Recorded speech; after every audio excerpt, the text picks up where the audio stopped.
ጸሎት እናድርግና ወዳለፈው ወደ ተነሳንበት ሐሳብ እንገባለን። እግዚአብሔር አምላካችን ብሩክ ይሁን።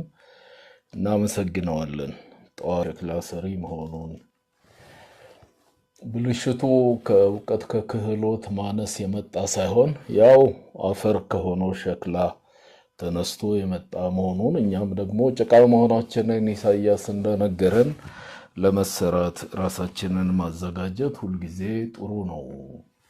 ጥመቱ ያለው እኛ ጋር ነው እና ሌሎች ወቀሳዎችን ትተን ለምንና እንዴት የሚሉትን እነሱን አስወግደን ከእግዚአብሔር ጋር መስማማቱ የተሻለና ጥሩ ይሆንልናል የሚል ሐሳብ ነው ያነሳነው። በዚሁ መንፈስ እንጸልያለን። እንወዳለን የዘላለም አምላክ መልካም ስለሆንክ ተመስገን። ለእኛ የምታስበው ሐሳብ ጥሩ ስለሆነ እናመሰግንሃለን። ፍጻሜ ያለው የሰላም ሐሳብ ስለሆነ ከሐሳብ ጋር ስምም እንድንሆን የፈውሳችን ጊዜና ዘመን እንዳይረዝም በሽታ መንፈስ እንድንደገፍ እጃችንን ላንተ እንድንሰጥህ እንድንሰማ እንድንታዘዝ ለመንህ። ስለ ሁሉ ነገር ክብር ላንተ ይሁን። ጀምረን እስክንጨርስ ከኛ ጋር ሁን። ማትከብርበት ነገር ከኛ ህይወት ከልባችን ሐሳብ ከአንደበታችንም በሚፈልቅ ንግግር እግዚአብሔር የዘላለም አምላክ እንዳይገለጥ እንለምንሃለን። ወንድሞቼን እህቶቼን እኔንም በብዙ መባረክ ባርከን በክርስቶስ ኢየሱስ ስም እስከ ዛሬም ስለረዳህ እናመሰግንሃለን። ብሩክ ሁን በጌታ በኢየሱስ። እሺ ጌታ አምላካችን የተመሰገነ ይሁን። ባለፈው ያነሳነው ሁለት አስፈላጊ ነገሮች እንዳሉ እነሱን አነሳንና እነኚህ ሁለት አስፈላጊነታችን አስፈላጊ ናቸው እና እምነት እነኚህ ሁለት ነገር አንስተናል እንደምታውቁት። ከዛ 16 ላይ የተጠቀሰው ያመነ የተጠመቀ የሚለው የቃሉ አገባብ አስፈላጊ የሆኑ ድርጊቶችን አንድ ላይ የመከተልን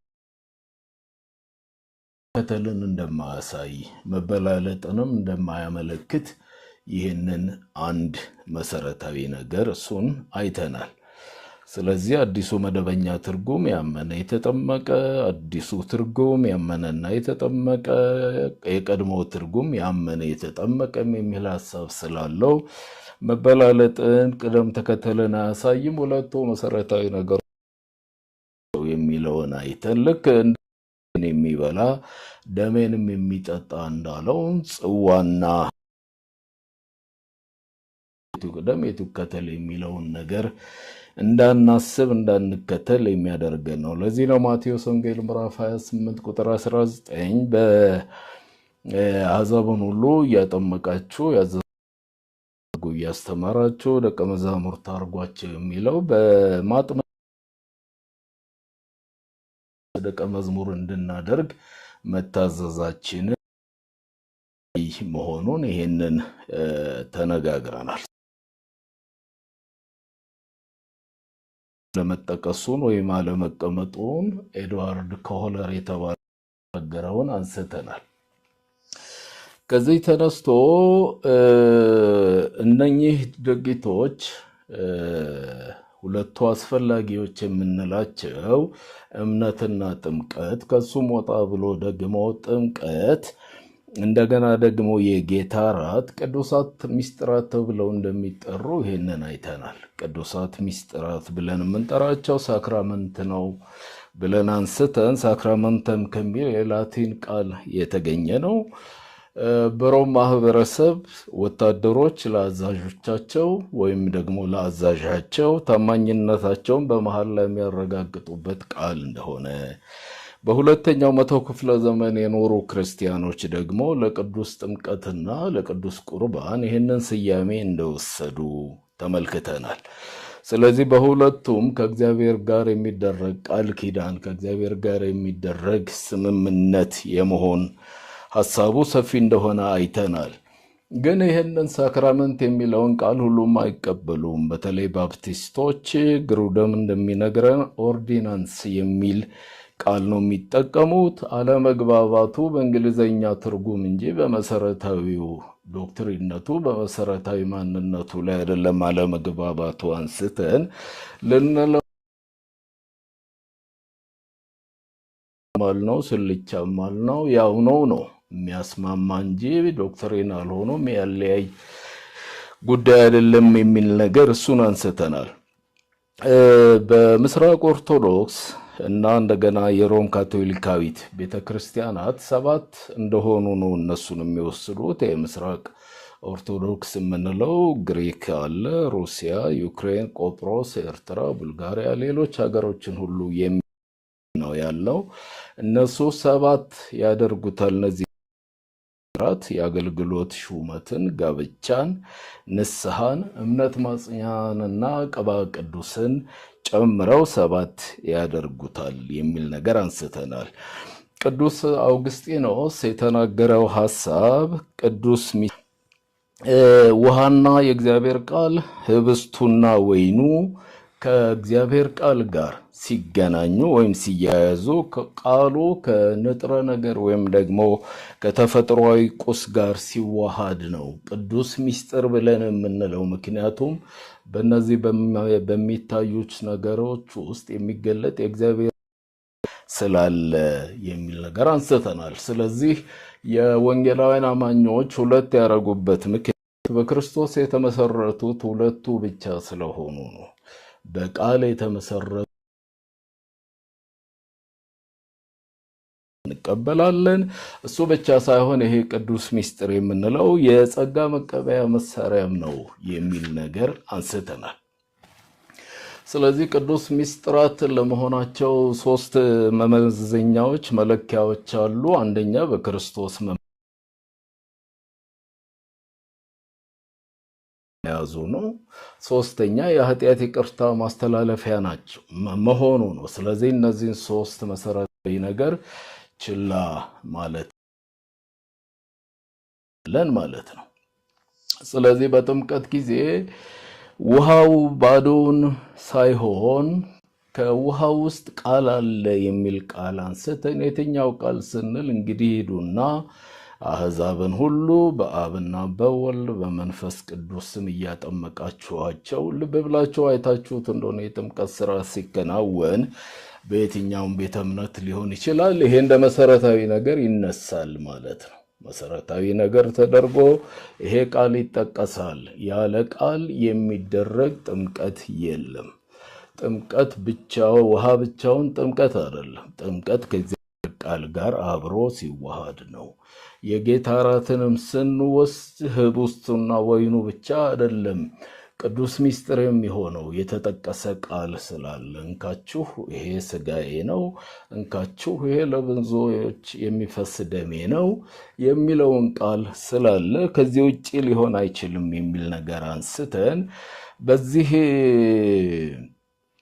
ጸጋን ለማቅረብ እምነትን ለመፍጠር የሚያስችለው ኃይል የሚገኘው የእግዚአብሔር ቃል ውስጥ ነው የሚል መሰረታዊ ነገር አንስተናል። ምክንያቱም በቃሉ አማካይነት የሚሰራው የእግዚአብሔር መንፈስ ቅዱስ ስለሆነ ከነኚህ መሰረታዊ ነገሮች ተነስቶ ጥምቀት አስፈላጊ ነው የሚለው አይገባም። ጥምቀት አስፈላጊ ነው። ለምን አሰረተው ነው? 3ኛ ጸጋን የምንቀበልበት መሳሪያ ስለሆነ ነው። ስለ ጥምቀት ስናነሳ አስፈላጊነቱ ፍጹማዊ ነው ብለን መደምደም አንችልም። ምክንያቱም ያለ እርሱ አይሆንም የምንለው ጉዳይ አይደለም። ለምንድነው እንደዚህ የምንለው? ምክንያት ያልተጠመቁ ሰዎች ወደ ደህንነት የመጡበትን መንገድ መጽሐፍ ቅዱስ ስላሳየን ያንን ወንበዴ የነበረው ሰው ከዛ በመስቀል ላይ የነበረ ሰው ይሄን ስርዓት ለመፈጸም ሁኔታዎቹ ስለማይፈቅዱ ከዚህ ተነስቶ ከኔ ጋር በገነት ትሆናለህ ስላለው ይሄ አለ ግድ አለዚህ አይሆንም ብለን ልንል አንችልም። ይሄ ማለት ግን ንቀታችንን ጥምቀት አያስፈልግም የሚለውን ነገሮች እንድናወጣ ወይም እንድናደርግ ሊያደርገን አይገባም ያልናቸው መሰረታዊ ነገሮች እሱ ስለመሰረታቸው፣ እሱ ብቻ ሳይሆን ስለታዘዝን፣ አድርጉ ስለተባልን፣ ጸጋን ደግሞ የምንቀበልበት ስለሆነ ከዚህ ተነስቶ ነው የሚል ነገር አነሳን። ወደ ዛሬ ርዕሳችን ስንገባ ይሄንን ስርዓት ለመቀበል የሚገባው ሰው ማን ነው? ወይም በሌላ አገላለጥ ጥምቀት ለማን ነው? ማን ነው መጠመቅ ያለበት የሚል መሰረታዊ ነገር እናነሳለን። እኛ ስንነሳ ትዝ ይላችሁ እንደው የተነሳ ነው ጥምቀት ለደህንነት ነው። ለደህንነት ከሚያስፈልጉ ሁለት ነገሮች መካከል አንዱ እሱ ነው ብለን ስላነሳን፣ በሌላ አገላለጽ ደህንነት ለማን ነው ማለታችን ነው። ስለ ጥምቀት ስናነሳ ጥምቀትና እምነት ለደህንነት አስፈላጊ ናቸው ስላልን፣ ከዚህ ተነስቶ ደህንነት ለማን ያስፈልጋል ማለታችን ነው። ማን ነው ደህንነት የሚገባው? ደህንነት ለማን ነው መሰጠት ያለበት የሚለውን ሐሳብ እናብራራለን ማለት ነው። ገና ሐሳቡ ትንሽ ሌሎች ማብራሪያዎች ስለሚያስፈልጉት በሌሎች ጉዳዮች ላይ ቀስ ብለን ስለምንመጣበት ብዙ መወዛገብ አያስፈልገንም። ስንደመድምም ደግሞ ትክክልና ልክ ነው፣ እንደ እግዚአብሔር ቃል ይሄ ነው እውነቱ፣ ለእውነትም የሚቀርበው ይሄ ነው ብለን የምንቀበለውን ሐሳብ መከተል እንደምንችል ነፃነታችን ሙሉ እንደሆነ መረዳትም ጥሩ ይመስለኛል። ስለዚህ ደህንነት ለማን ነው መዳን ያለበት ብለን ስናነሳ በአንደኛ ጢሞቴዎስ ምዕራፍ 2 ቁጥር 1 ላይ ሐዋርያው ስለ እግዚአብሔር አንስቶ እግዚአብሔር ሰዎች ሁሉ እንዲድኑና እውነትን ወደ ማወቅ እንዲደርሱ ይፈልጋል ይላል። ስለዚህ የእግዚአብሔር ፍላጎት፣ የእግዚአብሔር ዓላማ፣ የእግዚአብሔር ዕቅድ ሁሉ ሰው እንዲድን እንደሆነ፣ ማንም እንዳይጠፋ ስለሆነ የእግዚአብሔር ሐሳብ፣ ከዚህ ዓላማና ከዚህ ግብ ተነስተን ነው ሰዎች ሁሉ እንዲድኑ ብቻ ሳይሆን እውነትን ወደ ማወቅ እንዲደርሱ እግዚአብሔር ፍላጎት አለው፣ ይወዳል። ከዚህ ተነስቶ ነው ጥምቀትን ስናነሳ ለሰው ሁሉ ነው መደረግ ያለበት የሚለው ቋሚ ነገራችን ይሆናል ማለት ነው። በዚሁ ባነሳኑ በጢሞቴዎስ ላይ ጳውሎስ ይሄንን ሲያነሳ ከሁሉ አስቀድሞ ልመናና ጸሎት፣ ምልጃና ምስጋና እንዲደረግ አሳስባለሁ ብሏል። ልመና አድርጉ፣ ጸሎት አድርጉ፣ ምልጃና ምስጋና አድርጉ ብሎ ይናገራል። ለማን ስትሉ አሁንም ይህንን ሐሳብ ነው የሚጠቅሰው። ለሰዎች ሁሉ፣ ለነገስታት፣ ለባለስልጣናት። አዲሱ ትርጉም እንደሱ ነው የሚለው። ለባለስልጣናት፣ ለሰዎች ሁሉ፣ ለነገስታት። ለምን ስንል ደጋግሞ በሌሎች ትምህርት የተነሳ ስለሆነ እዛ ውስጥ አልገባም። ሰዎች መዳን ስላለባቸው፣ ሰዎች እውነትን ማወቅ ስላለባቸው፣ ወደዚህ እንዲደርሱ የእግዚአብሔር ፍላጎት ዓላማ ስለሆነ ማለት ነው። ስለዚህ ምክንያቱን ቅድመ ያልኩት ሰዎች ሁሉ እንዲድኑ በአዳኛችን በእግዚአብሔር ፊት ደስ የሚያሰኝ መሆኑም ሌላ ነገር ነው። እውነተኛ መንፈሳዊ ሕይወት በቅድስና ለመኖር የሚያስችለንም ስለሆነ ነው። ይሄም ብቻ አይደለም፣ በሰላምና በጸጥታ መኖር እንዲደረግ ያለው የእግዚአብሔር ደስታ አለበት፣ የሰዎች ጥቅም አለበት፣ ሰላምና ጸጥታ መኖርን ስለሚያነሳ ማለት ነው። ስለዚህ አዲሱ መደበኛ ትርጉም ምንድነው የሚለው? የእግዚአብሔር ፍላጎት ሰዎች ሁሉ እንዲድኑ ነው፣ ይሄው ነው ሐሳቡ ይላል። በሁለተኛ ጴጥሮስ ምዕራፍ 3 ቁጥር 9 ላይ ጴጥሮስ ሲናገር ስለ ጌታ ምጽአት አንዳንድ ሰዎች የዘገየ እንደሚመስላቸው የተስፋ ጌታ ቃሉን ለመፈጸም አይዘገይም ይላል። ግን አንዳንድ ሰዎች ያስባሉ የዘገየበትን ምክንያት ሲያነሱ ይኸው ስንት ዘመን ኖርን፣ ብቅ ያለ ነገር የለም ብለው ይላሉ። ግን የተስፋ ጌታ ቃሉን ለመፈጸም አይዘገይም። የዘገየበት ምክንያት ማንም እንዳይጠፋ ፈልጎ ሁሉ ለንስሐ እንዲበቃ ስለ እናንተ ይታገሳል የሚል ቃል አለ። የእግዚአብሔር ዓላማ ይሄንን መቼም ወገኖቼ በጣም አጠንክረን ማሰብና ማመን ነው ያለብን። እግዚአብሔር ለሰው ልጆች ሁሉ ደህንነት አንድያ ልጁን ለኛ እንደሰጠ ይሄንን እውነት በምንም መልክ መካድ አይገባም። በቃ ለሰዎች ለተወሰኑ ሰዎች ነው ለመረጣቸው ነው የሚለው መከራከሪያ በደህንነት ትምህርት ስላነሳ ነው። አሁን እሱን አንስቶ እዚህ ጊዜ ማጥፋት የሚገባ አይመስልኝም። ስለዚህ እግዚአብሔር ፍላጎት ማንም እንዳይጠፋ ነው።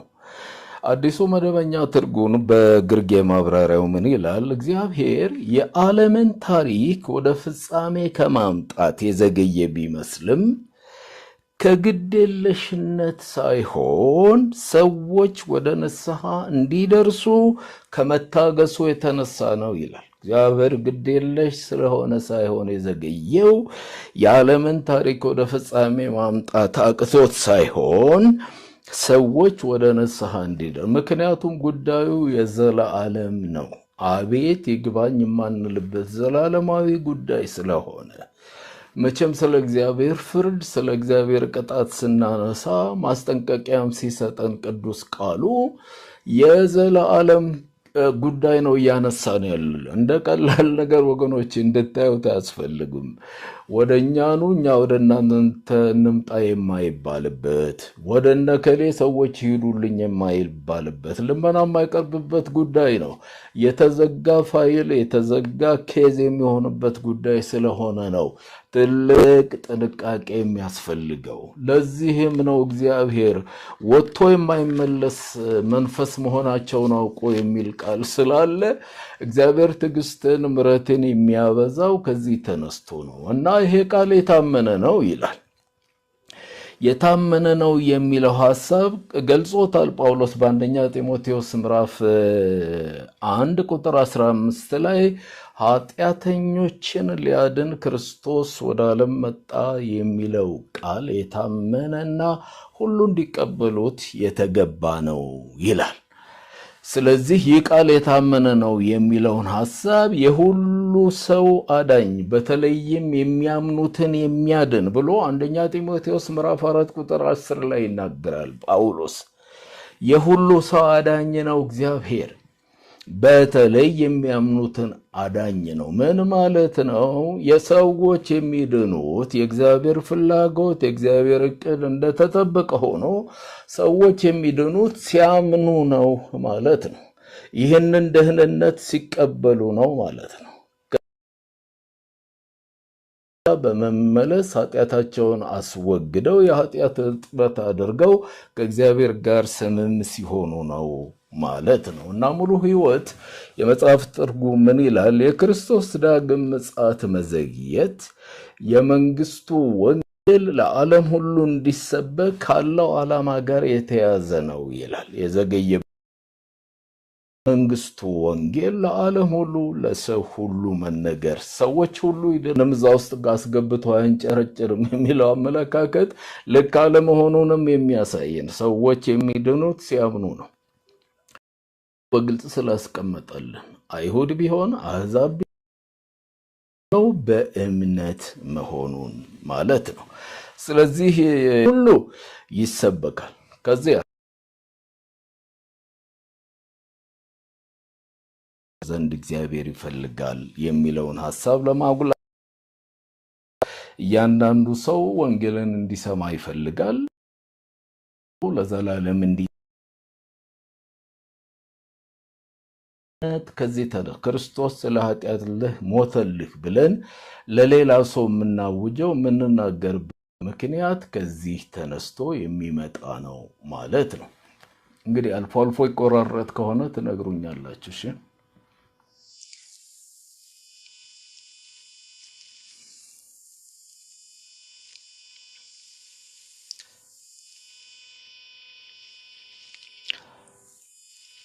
እንቀጥል። ይሰማችሁ ከሆነ እሺ፣ ያልተቆራረጠባችሁ ከሆነ ትነግሩኛላችሁ። መሀል ላይ ትንሽ ያዝ ያዝ የሚያደርግ ነገር ስለሚታየኝ ነው እዚች።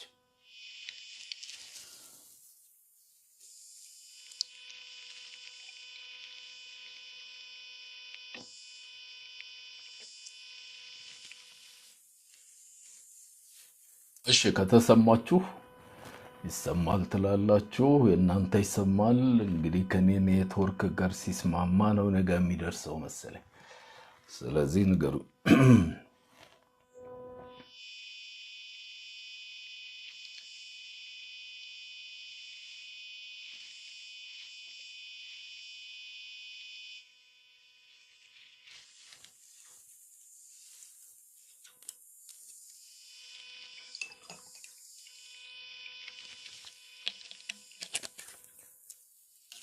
እሺ አልፎ አልፎ ያዝ ያዝ ያደርገዋል ቢቆራረጥም። እሺ እንቀጥላለን።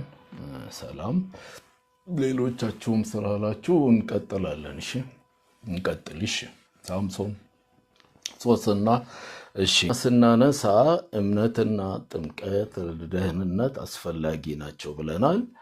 በሌሎች ትምህርቶች ወይም ደግሞ ከዚህ በፊት በነበሩት ክፍሎች ስናነሳ እምነት ለደህንነት ምንም የሚያደርገው አስተዋጽኦ የለም ብለው የሚያምኑ መሆናቸውን ይሄንን ተነጋግረናል ማለት ነው።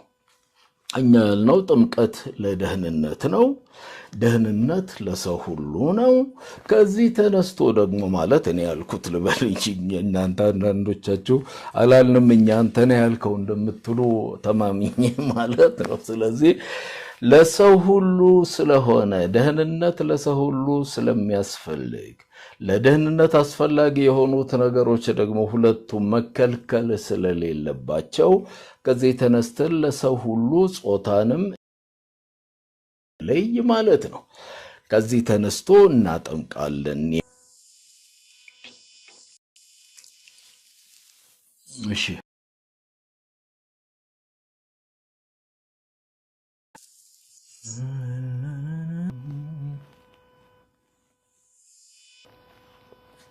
ከተመለ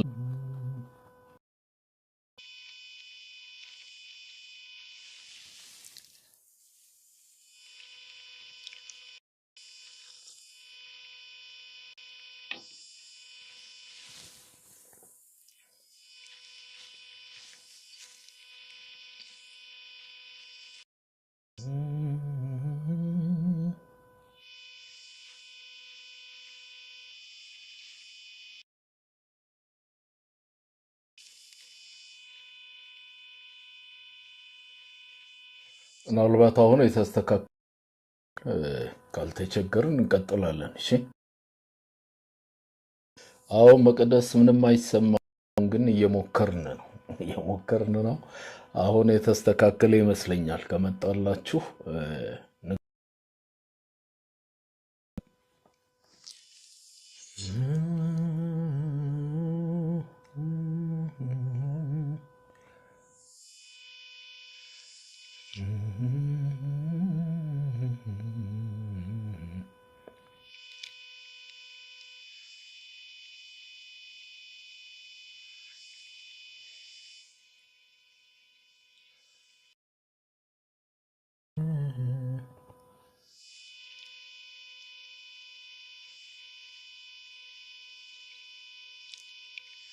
እሺ ይሰማል አሁን ሶስና። እሺ ጌታ የተመሰገነ ይሁን። እንቀጥላለን። ስለ ሕፃሁት ከኃጢአት ነፃ ማንሆንበትን ምክንያት በአንድ ሰው ኃጢአት ብዙዎቻችን ኃጢአተኞች ሆነናል፣ ኖርንም አልኖርንም።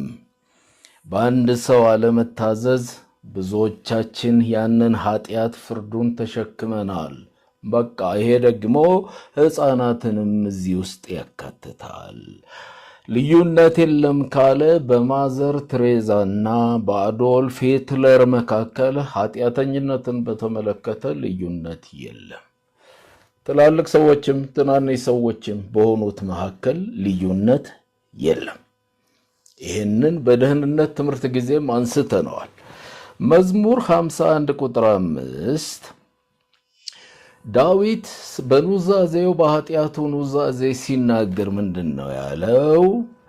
ስወለድ ጀምሮ በደለኛ ነኝ፣ ስወለድ ጀምሮ ገና እናቴም ስትጸንሰኝ ኃጢአተኛ ነኝ ይላል። ስጸነስ ኃጢአተኛ ነኝ፣ ስወለድ ኃጢአተኛ ነኝ። surely I was sinful at birth። ከዛ ይቀጥልና sinful from the time my mother conceived። እሷ ስትጸንሰኝ ጀምሮ ስወለድም ጀምሮ ኃጢአተኛ ነኝ። አዲሱ መደበኛ ትርጉም ምን ይላል? እንዲህ ያለ ባህሪ በእርሱ ላይ ሊታይ የቻለው ከእርሱነቱ ወይም ከማንነቱ የተነሳ ከተወለደበት ከተጸነሰበት ጊዜ ጀምሮ ነው። ከተጸነሰበት የሚለው እኔ ነኝ የጨመርኩት ቃሉ ስለሚል ማለት ነው። ስለዚህ ከዚህ ጀምሮ ኃጢአተኛ ነኝ ብሎ ይናገራል ማለት ነው። ኃጢአት የለባቸውም ሕፃናት አይባልም። ሁሉ ከኃጢአት በታች እንዲሆኑ ተከሰዋል ብሎ ስላለ ጳውሎስ በሮሜ መዝሙር 58 ቁጥር 3ም እንዲህ ይላል፣ ክፉዎች በማህፀን ሳሉ ከመንገድ የወጡ ናቸው፣ ሲወለዱ ጀምሮ የተሳሳቱና ውሸታሞች ናቸው ብሎ ይናገራል። ምን ማለት ነው? ጠማማ መንገዳቸው በድንገት የተከሰተ አይደለም። የሚያደርጉትን የሚያደርጉት ባህሪያቸው ስለሆነ ነው። ከፍጥረታችን የቁጣ ልጆች ነበርን ብሎ እንዳለ መሃል ላይ አይደለም ቁጣ ያገኘን፣ ሲጀምረንም ጀምሮ ኃጢአተኞች ነን። አንድ እውነት ልንገራችሁ። ሕይወትን የጀመርነው ወደዚህ ዓለም ወደዚህ ምድር ስንመጣ ከወላጆቻችን ሕይወትን የጀመርነው ከኃጢአት በጸዳ ንጽህና ሳይሆን በኃጢአት በተበከለ ማንነት ነው ወደዚህ የመጣ ነው። ስለ ውርስ ኃጢአት አንስተናል፣ ስለ ግብር ኃጢአት አንስተናል። በደህንነት ጊዜ የወረስ ነው፣ በአንዱ አለመታዘዝ የወረስ ነው፣ በአንዱ እምቢተኝነት፣ በአንዱ ኃጢአት ምክንያት ወደኛ የተላለፈ ኃጢአት አለ። ይህን ይዘን ነው የመጣ ነው። ነፃ አይደለንም። በኃጢአት በተበከለ ህይወት በኃጢአተኝነት ነው ህይወትን የጀመርነው። የትኛውም ሕፃን ቢሆን ማለት ነው። ከዛ ጀምሮ ይህን ሐሳብ ልድገመው። ህይወትን የጀመርነው ከኃጢአት በጸዳ ንጽህና ሳይሆን በኃጢአት በተበከለ ማንነት ነው። ኃጢአት የምናደርገው ኃጢአት ስላደረግን ኃጢአተኞች አልሆንም። ኃጢአተኞች ስለሆንን ነው ኃጢአት የምናደርገው። ሲጀምረንም ኃጢአተኞች ነን። ዳዊት ይህንን ነው ያረጋገጠው እኮ። የሰውየውን ሚስት ወስዶ ሰውየውን በጠራራ ፀሐይ በሚታወቅ ሁኔታ አስገድሎ ይሄን ሲሰራ አይደለም ኃጢአተኛ የሆነው። ከመጀመሪያውም ሲጀምረኝ እኔ ኃጢአተኛ ነኝ ነው የሚለው። አግኝታችሁኛል? ኃጢአት የምናደርገው ኃጢአተኞች ስለሆንን ነው። ከመጀመሪያውም ሲጀመር ማለት ነው። ዘፍጥረት ምዕራፍ 8 ቁጥር 21 ምንም እንኳ ሰው ገና ከልጅነቱ ጀምሮ ሐሳቡ ወደ ክፋት ያዘነበለ ቢሆንም ይልና እግዚአብሔር በእርሱ ምክንያት ምድርን አላጠፋትም ያለው ከዚህ ተነስቶ ነው። ልብ ብላችሁ ስሙኝ። የሰው ልጅ ሰው ገና ከልጅነቱ ጀምሮ ሐሳቡ ወደ ክፋት ያዘነበለ ቢሆንም በእርሱ ምክንያት ምድርን አላጠፋም ብሎ እግዚአብሔር መሃል ላይ የሰጠው ከዛ ተነስቶ ነው። ስለዚህ every inclination of his heart is evil ካለ በኋላ from childhood የሚል ቃል አለው። from childhood every inclination of his heart is evil ይላል። childhood የሚለው ቃል childhood የሚለው እንግሊዘኛ ቃል ዲክሽነሪው ሲፈታው ምንድነው የሚለው? child የሚለው ቃል የተወለደንም ሆነ ያልተወለደን ገላጭ ቃል ነው ይላል። ስለተወለዱ ሳይሆን ሳይወለዱም በፊት ያሉበትን ስቴት የሚያመለክት ነው ወይም ሁኔታ የሚያመለክት ነው ማለት ነው። ምክንያቱም ከስጋ የተወለደ በመቼም በየትኛው መንገድ መንፈስ ሆኖ አያውቅም። ከስጋ የተወለደ ስጋ ነው። ዮሐንስ ወንጌል ምዕራፍ 3 ቁጥር 6 ጌታ ይሄንን ተናግሯል። ይሄም ብቻ አይደለም። በኢዮብ ምዕራፍ 25 ቁጥር 4 ሰው በእግዚአብሔር ፊት ጻድቅ ይሆን ዘንድ ከሴት የተወለደስ ንጹሕ ይሆን ዘንድ ይችላልን ይላል። እኔ እግዚአብሔር ይሄን ግርዶሻችንን ያንሳልን። እሺ፣ አንዱ መከራከሪያ ሕፃናት እንዳይጠመቁ መከራከሪያው ሕፃናት ኃጢአት የለባቸው ምኑን ያውቁትና ነው እንደዚህ አንድ ፍሬ ልጆች የሚለው መከራከሪያቸው ያው ውሃ ማያነሳ መሆኑን እሱን ዛሬ ለማየት ነው የተነጋገርን ያለ ነው ማለት ነው።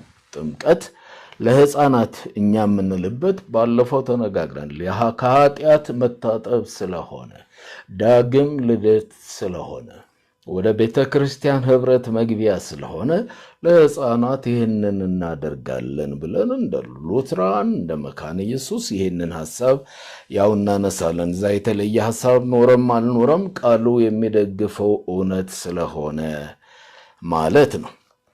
ከዚህ ተነስቶ ሌላውን ሁለተኛ መከራከሪያ ነገር በሚቀጥለው ጌታ እንደረዳ እናነሳለን። ሁለተኛ መከራከሪያቸው ሐሳቡ ሕፃናት እንደ አዋቂዎች ስለማያምኑ እምነታቸውን ኮንፌስ ማድረግ ስለማይችሉ እምነታቸውን በማስረጃ ማቅረብ ስለማይችሉ መጠመቅ የለባቸውም የሚለው ሁለተኛ ምክንያታቸው ነው።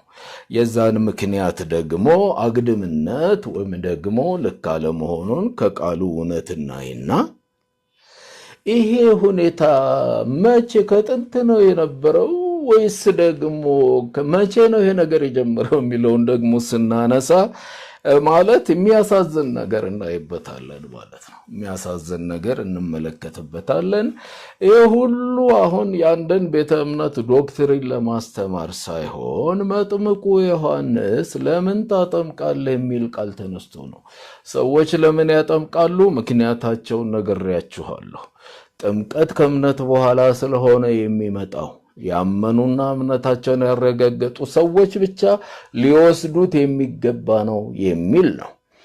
ለምን እናጠምቃለን? እንደ መካነ ኢየሱስ ወይም ደግሞ እንደ ሉትራን እንደ ሌሎችም ለምን እንደ ካቶሊክ ቤተክርስቲያን ለምን እናጠምቃለን ካልን ጥምቀት ለደህንነት አስፈላጊ ከሆኑ ሁለት ነገሮች አንዱ ስለሆነ ስለታዘዝን ለሰዎች ጸጋን ስለሚያቀርብ ከነኚህ እሱም ስለመሰረተው ከነዚህ አሳማኝ ሁኔታዎች ተነስተን ነው የምናጠምቀው የሚለውን እግረ መንገዱን እየፈታ ነው እንሂድ በሚል ነው። እሺ፣ ከትምህርታችን የወጣ ሌላ ሰበር የሆነ ትምህርት አለመሆኑንም ማወቅ ጥሩ ነው። ከመጥምቁ በመካከል የገባችሁ ሰዎች ምናልባት የተነሳንበትን ነገር ስላላያችሁት ደረጃ በደረጃ ግራ ልትጋቡ ትችላላችሁ። ግን ግራ የሚያጋባ ነገር የለም። የማያጋባው ለምንድን ነው? አንድም ሲጀመር እውነታውን አውቀን የለም የኔ እውነት ይሄው ነው በፊት የነበረውን ይዤ እኖራለሁ። አይ የለም አሁን ሲገባኝ ከቃሉ ጋር የሚቀርብም እውነትነትም ያለው አካሄድ ይሄ ስለሆነ የተሻለው መንገድ ይሄ ይመስለኛል ብሎ አቋምንም መቀየር ከቻለ ለመቀየር፣ ባንቀይርም ወደ ጠብ የሚያደርሰን ነገር የለም። ግን እውነታውን እንወቀው ማለት ነው። ጠቡን የፈራ ነው አቅመቢስ ስለሆነን ሳይሆን አላስፈላጊ ሽኩቻ ስለሆነ ነው ለማለት ያህል ነው። እንግዲህ እሺ፣ እንግዲህ እየተቆራረጠም ገባውጣም እያለ እንደ ጌታ ፈቃድ እዚህ ደርሰናል። እግዚአብሔር ስሙ ብሩክ ይሁን። ስለረዳን፣ እሺ፣ ስላገዘን ጌታን እናመሰግናለን። ወንድሞች እዚህ እህቶችም እዚህ ስላየኋችሁ አምላካችን ብሩክ ይሁን። እናንተም በያላችሁበት ሰላም ሆኖ ጸሎት እናደርጋለን። በተገለጠልን መጠን ስንናገርም ስናስብም ስናደርግም እንዲሆንልን እንለምንሃለን። ከግራ መጋባት ከውዥንብር አውጣን፣ ሰው ከማሳት አውጣን። ራሳችን ስተን ሌላውን ሰው እንዳናስት በየትኛውም አቅጣጫ በየትኛውም ቡድን ውስጥ ያለን እግዚአብሔር የዘላለም አምላክ ሆይ ሰዎችን ከማሳት እንድንወጣ አንተ ለሰው ልጆች ያለህን ቅዱስ ዓላማ የተሻለ ዓላማ ለሰዎች ለማቅረብ ሰዎች ያንን እንዲከተሉ ለማድረግ የሚቻለንን የሰጠህንንም ጥሪና አገልግሎት ቢሆን እግዚአብሔር የዘላለም አምላክ የገለጥክልንንም እውነት ቢሆን ይህንን ለሰዎች ማስተላለፍ ብቻ እንዲሆንልን እንለምንሃለን። ቤተሰባችን ሰላም እንዲሆን፣ የምናመልክበት ቤተ እምነት ሰላም እንዲሆን፣ ሀገሩ ሰላም እንዲሆን፣ ዓለሙ ሰላም እንዲሆን በቃል የታወጀውን እውነተኛ ነገር ብቻ ጸጋ መካፈል እንድንችል ለምን። የወንድሞቼን እህቶቼንም ልብ ጠብቅ።